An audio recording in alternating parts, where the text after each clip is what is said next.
Good morning everyone. Welcome to nursing theory classes. This is the unit 2 female pelvis. इसके पहले lecture में हमने unit 2 का female reproductive organs पढ़ा था. अब यूनिट 2 में नेक्स्ट पार्ट है फीमेल पेल्विस जो हम पढ़ेंगे. तो फीमेल पेल्विस ये हमको पढ़ना इसलिए ज़रूरी है क्योंकि जो भी मिडवाइफरी में आगे हम पढ़ेंगे उसमें फीमेल पेल्विस में जो बेस है वो जानना ज़रूरी है, क्योंकि ये फीमेल पेल्विस जो है हमारी बॉडी के वेट को सपोर्ट करता है, पेल्विक ऑर्गन्स को भी प्रोटेक्ट करता है और चाइल्ड बर्थ को फैसिलिटेट करता है. तो ये फीमेल पेल्विस के पहले बोन्स ऑफ द पेल्विस देखेंगे, फिर जॉइंट्स ऑफ द पेल्विस देखेंगे, जॉइंट क्या क्या होते हैं, देन लिगामेंट्स क्या क्या होते हैं, लैंडमार्क्स क्या है, ट्रू पेल्विस क्या होता है, फॉल्स पेल्विस क्या होता है, पेल्विक ब्रिम क्या होती है, डायमीटर्स ऑफ द पेल्विस क्या होते हैं. तो इसमें से कुछ स्ट्रक्चर्स बहुत इम्पॉर्टेंट हैं जो कि जब हम आगे की लेक्चर्स पढ़ेंगे तो उसमें वो स्ट्रक्चर्स के नाम बार बार आते हैं जिसको हमें अभी से जानना ज़रूरी है. जैसे कि फीमेल पेल्विस की हम पहले बोन्स देखेंगे, बोन्स ऑफ द पेल्विस. ये पेल्विस जो है consist of 4 bones, 2 innominate bones, ये 1 पूरी इधर की एक और इधर की एक, ये 2 इनोमिनेट बोन्स कहलाती हैं. Then 1 sacrum, this is sacrum, यहाँ तक ये sacrum, and this is coccyx. 1 sacrum, 1 coccyx और ये 2 इनोमिनेट बोन. तो 4 बोन से मिलकर फीमेल पेल्विस बनी होती है.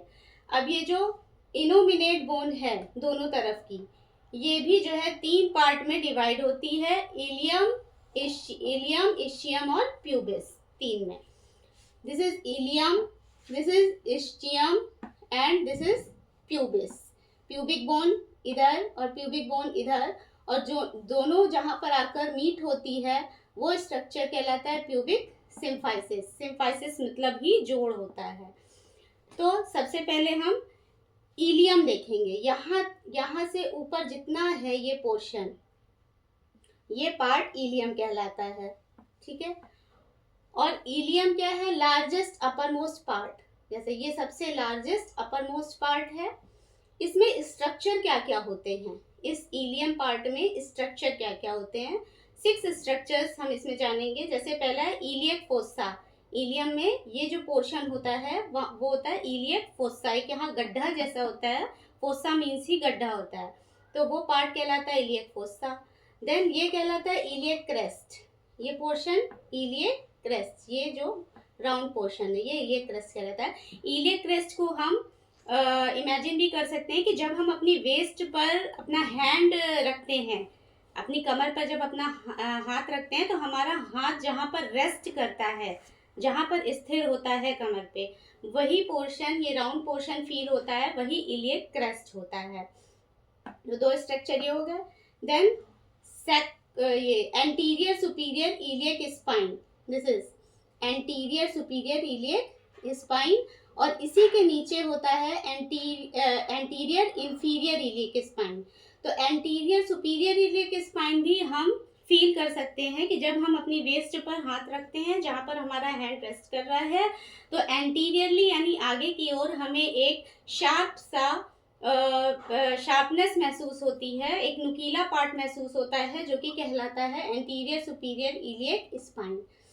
और उसी के नीचे एंटीरियर इंफीरियर इलियक स्पाइन. और यही इलियक क्रेस्ट के पीछे भाग में same posterior superior iliac spine यहाँ पर होता है और उसी के नीचे होता है पोस्टीरियर इंफीरियर इलियक स्पाइन. ठीक है. इलियक क्रेस्ट हो गया, इलियक फोसा हो गया, anterior superior, anterior inferior, then posterior superior, posterior inferior. 6 parts हो गए. देन इस्चियम आता है. इस्चियम पार्ट में एसिटाबुलम होता है. दिस, ये जो 2 एक फोसा जैसे हैं वो एसिटाबुलम कहलाता है. देन यहाँ पर एक इशियल ट्यूब्रोसिटी है. This part, this one essential tuberosity, essential tuberosity. और थर्ड है essential spine. This is essential spine. तो इशियम में 3 पार्ट्स हम बताएंगे. एक एसिटाबुलम होता है, एक इशियल ट्यूब्रोसिटी होता है और इशियल स्पाइन होता है. देन इसका इशियल ट्यूब्रोसिटी का क्या काम होता है कि हमारा जब हम बैठते हैं तो हमारी बॉडी का पूरा वेट यही इशियल ट्यूबरोसिटी पर ही होता है। और इशियल स्पाइन का कहाँ काम आता है? जब चाइल्ड बर्थ, जब नॉर्मल डिलीवरी हम पढ़ेंगे तब जहाँ स्टेशन ऑफ हेड जो देखा जाता है वो इशियल स्पाइन के लेवल से ही देखा जाता है कि बेबी का स्टेशन ऑफ हेड कहाँ पर है, जो कि हम आगे पढ़ेंगे। देन आता है प्यूबिस। दिस, जैसे कि बताया था, pubic bone, this pubic bone, and ये जहां पर दोनों मीट कर रही हैं वो बनता है प्यूबिक सिम्फाइसिस। और यहीं पर एक और स्ट्रक्चर ए जैसे स्ट्रक्चर है, ए आर्क, प्यूबिक आर्क, इस स्ट्रक्चर को कहेंगे प्यूबिक आर्क। अब नेक्स्ट है सैक्रम। This is sacrum. और सैक्रम कंसिस्ट ऑफ 5 फ्यूज वर्टिब्राए। ये 5 फ्यूज वर्टिब्रा से मिलकर ये सैक्रम बनी होती है। देन इसका सैक्रम का ये जो पोर्शन है ये सैक्रल प्रोमोन्ट्री कहलाता है, सैक्रल प्रोमोन्ट्री। और उसी के पास से जो स्ट्रक्चर निकला है विंग्स जैसा, विंग्स यानी पर, पंख, ये पंख जैसा जो स्ट्रक्चर निकला है विंग्स वाला वो कहलाता है एला और विंग्स ऑफ सैक्रम। एला अगर सिंगल बोलेंगे तो एला, और दोनों तरफ का अगर बोलेंगे तो alae, plural, ALAE, alae of sacrum. Then coccyx. Coccyx जो होती है वो स्मॉल ट्रायंगुलर बोन होती है जो आर्टिकुलेट करती है सैक्रम के लोअर एंड से। और इसका काम क्या होता है इस कॉक्सिक्स, और ये 4 फ्यूज्ड वर्टेब्रा, ये 5 फ्यूज्ड वर्टेब्रा से सैक्रम बनी होती है और कॉक्सिक्स 4 फ्यूज्ड वर्टेब्रा से कॉक्सिक्स बनी होती है। ये कॉक्सिक्स मूवेबल होती है और इसका काम क्या होता है कि नॉर्मल डिलीवरी के समय जब बेबी बर्थ होता है तो ये कॉक्सिक्स चूंकि मूवेबल बोन है तो ये बैकवर्ड डायरेक्शन में, जब बेबी नॉर्मल डिलीवरी की प्रोसेस होता है तो बेबी जब डिसेंड होता है और तो ये कॉक्सिक्स बोन जो है बैकवर्ड डायरेक्शन में मूव हो जाती है, जिससे कि बेबी को पास होने के लिए एक स्पेस प्रोवाइड होता है। Thank you. Rest of the part we will study next lecture. Video को लाइक, सब्सक्राइब एंड शेयर करना ना भूलें।